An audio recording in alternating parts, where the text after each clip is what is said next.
This is Joe's Corner 76. I will be discussing the human condition. In order to change it, we need to be involved. Does social media affect your memory? With the explosive growth of social media platforms and their use by billions of people each day, it clearly shows that the interaction between human beings and technology is having a profound impact on us. This technology has allowed nearly everyone all around the world to connect with neighbors far and near. They can instantly share everything from heated political debates to cute pet photos. Social scientists are trying to figure out what impact this change in human interaction is having on us and on our brains at each stage of life. Research shows that when it comes to memory, heavy social media use seems to weaken us.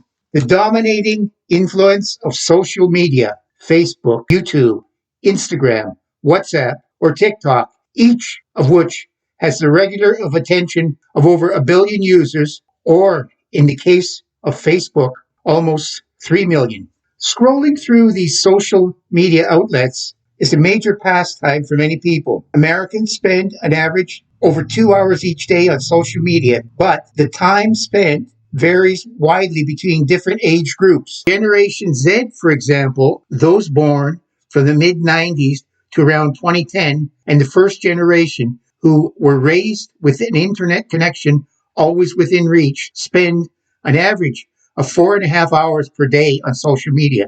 Note, these are averages. According to PEW research, 46% of 10s and 40% of 10 to 49-year-olds report being online almost constantly. And it seems that these same groups spend an above average time on social networking sites. It is clear social media is a dominating influence, and this raises questions about how this medium may be impacting our relationships, mental health, and cognitive function. Social media's harmful impact on memory. Despite positive potential of social media to give us meaningful human connections, research shows the harmful effects of heavy social media use on mental and emotional health, especially for adolescents. 3 related studies published in the May 2018 Journal of Experimental Social Psychology looked at how memory is affected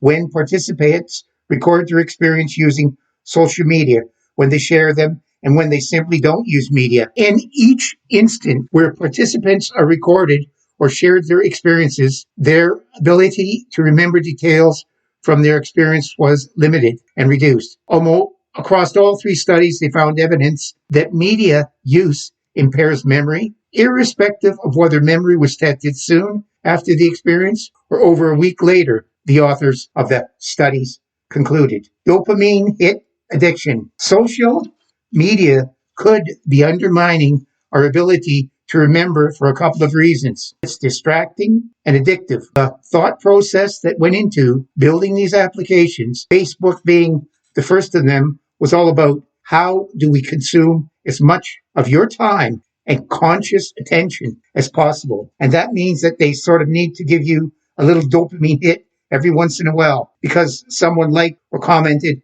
on a post or whatever. Sean Parker, the first president of Facebook, said in 2017 interview with Axios, that mechanism will trigger users to contribute more contents, likes, and comments, Parker said. It's a social validation feedback loop, exactly the kind of thing that a hacker like myself would come up with, because you're exploiting a vulnerability in human psychology. The inventors understood this and did it anyways. Matt Johnson, a neuroscientist with a doctorate in cognitive psychology from Princeton University, consumer psychology expert, and author of Branding That Means Business, told the media that experience like this can preempt memory formation. There's an important process that needs to happen for new memories to be formed. The better we are focused on the experience, the better we'll recall it later, he said. When we're having an experience and our phone is there, we're always going to be checking it. There are a host of digital experiences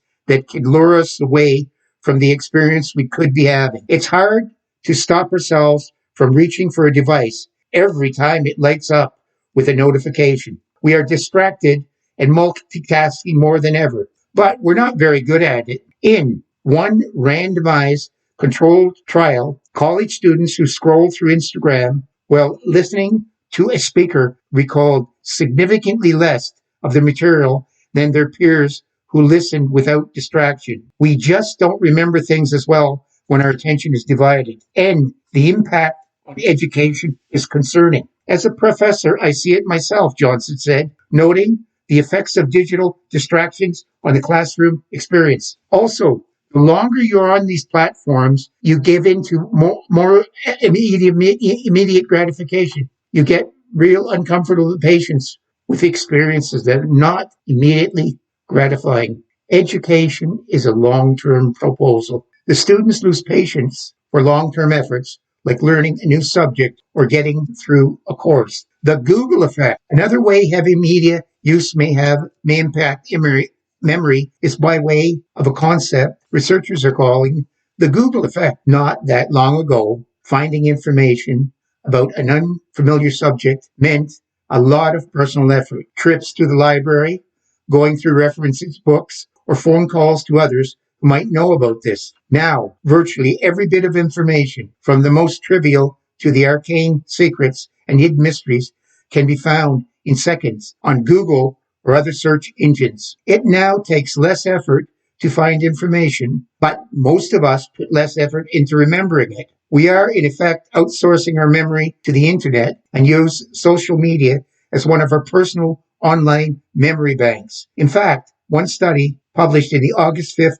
2011 issue of Science found that when people expect to have future access to information, they know they have lower recalls of the information itself and were more likely to remember which website to research rather than the actual information they were looking for. Johnson said, when it comes to learning efforts, there's a real strong relationship between the effort you tend to put into a task, how likely you are to remember it. The more you strain your cognitive faculties, the better you'll be able to remember it. If you really have to work for it, combining a lot of different cognitive processes, there's going to be a very strong memory. Once you get the answers, but you basically have no memory of the experience and have to look it up again. We export our long-term memory to these devices. Breaking the habit. To what extent social media can create meaningful connections between people may be up for debate. But one thing is not. The amount of time spent on social media is changing what we remember, how we remember it, and possibly even our memory capacity. And a growing body of research that shows that in large amounts, the effect on our memory is mostly detrimental. It's impossible to precisely say how much time spent on social media is too much, but there are simple guidelines to manage use, especially for adolescents. Research suggests that negative mental health effects increase when we spend more than 2 hours a day on social networking sites daily. So that may be a good upper limit to be aware of. Johnson suggests to reflect on your social media experiences and being aware of any regrets or negative experiences associated with that time. Putting clear limits on time spent on social media is also prudent. Johnson also suggests using a timer to have an audible reminder that time is up. When the timer goes off, turn off the app,